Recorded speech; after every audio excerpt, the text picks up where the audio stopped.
America Israel मुर्दाबाद के नारे, हाथों में कैंडल, काले कपड़े और सड़कों पर उतरे ये लोग उत्तर प्रदेश के हैं।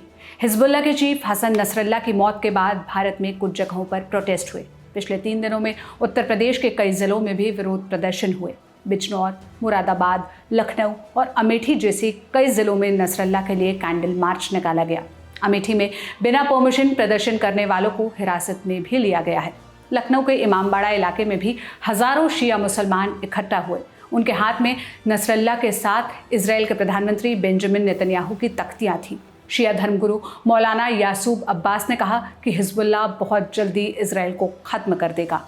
और शहीद हसन नसरुल्लाह ने मजलूमों की मदद की है। वो आतंकवादी नहीं थे, आतंकवाद से उनका दूर दूर तक कोई ताल्लुक़ नहीं था। ईरान और हिजबुल्लाह इंशाअल्लाह बहुत जल्द पूरी दुनिया के नक्शे से इजराइल का नामो निशान खत्म करेगा। इंशाअल्लाह आप देखेंगे जल्द से जल्द इजराइल तबाह और बर्बाद होगा। मुरादाबाद की सड़कों में भी रात के वक्त औरतों और बच्चों सहित कई लोगों ने प्रदर्शन किया। शिया धर्मगुरु ने कहा कि सोशल मीडिया पर दुनिया भर के लोग गलत देश का साथ दे रहे हैं। इजराइल का साथ देना उनकी भूल है। उन्होंने बताया कि इस प्रदर्शन से हम संदेश देना चाहते हैं कि हिजबुल्लाह की जीत होगी। कि जालिम ज्यादा दिन तक उसका जुल्म बाकी नहीं रहता है, बल्कि जालिम खुद जिल्लत की मौत मर जाता है। लेकिन जो मजलूमों का हामी होता है वो मर कर के भी जिंदा होता है। आज हसन नसरुल्लाह साहब हमारे दरमियान से ज़रूर जा चुके हैं, मगर यकीन जानिएगा कि वो हमारे दिलों में, हमारे जहनों में, हमारी फिक्रों में कल भी जिंदा थे, आज भी जिंदा हैं और कल तक जिंदा रहेंगे। उत्तर प्रदेश के बिजनौर में एक तरफ कुछ लोग भारत माता की जय के नारे लगा रहे थे, दूसरी तरफ कुछ लोग नसरल्ला को शहीद बता रहे थे। शिया मौलाना शेर अली ने कहा कि नसरल्ला ने कभी किसी मासूम की जान नहीं ली। उन्होंने कहा कि जिस तरह भारत पर अंग्रेजों ने कब्जा किया था, उसी तरह इजराइल ने भी दूसरे देश के क्षेत्र पर कब्जा किया है।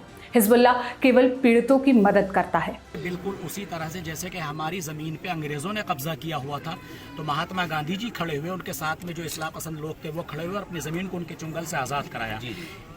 आप वहाँ हमारी एम्बेसी भी है, हुकूमत भी बहुत अच्छी तरह से जानती है, लेकिन मीडिया फिर भी जो है वो इस तरह से खलल पैदा, जिसकी वजह से हमारे दिलों को अजियत पहुँची है। और सभी जितने भी शिया हैं, पूरा शिया समाज पूरे हिंदुस्तान के अंदर बहुत ज़्यादा आहत है और बहुत ज़्यादा परेशान है मीडिया के इस रवैये से। उत्तर प्रदेश के इन जिलों के अलावा कश्मीर के बडगाम में भी नसरल्ला के समर्थन में रैलियां निकाली गई।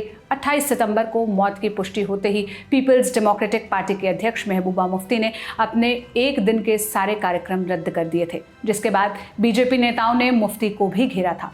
भारत के अलावा मिडिल ईस्ट के कई देशों में भी नसरल्ला की मौत पर रैलियां निकाली जा रही हैं। भारत में रहने वाले शिया मुसलमानों की मांग है कि भारत इस युद्ध में इजराइल के खिलाफ आवाज उठाए। जानकारी के लिए बताते चलें कि इजराइल ने 27 सितंबर को लेबनान में नसरल्ला के बंकर पर हमला किया था, जिसमें उनकी मौत हो गई थी। इसके बाद इजराइल ने हूती विद्रोहियों को अपना निशाना बनाया। ईरान इन संगठनों का समर्थन करता है। हिजबुल्लाह और हूतियों पर हुए हमले का जवाब देने के लिए ईरान ने इजराइल पर 1 अक्टूबर की रात रॉकेट दागे और अब दोनों देशों के बीच जंग चल रही है। उधर अमेरिका और G7 देशों ने भी ईरान पर कड़ा एक्शन लेने की तैयारी करी है। आगे जो भी अपडेट होगा हम आप तक जरूर पहुंचाएंगे। आप इस मसले पर क्या राय रखते हैं हमें कमेंट में बताइएगा। इस वीडियो के लिए स्क्रिप्टिंग की थी मेरी साथी विभावरी ने। मेरा नाम सोनल है। देश और दुनिया की तमाम खबरों के लिए आप लल्लन टॉप देखते रहिए। शुक्रिया।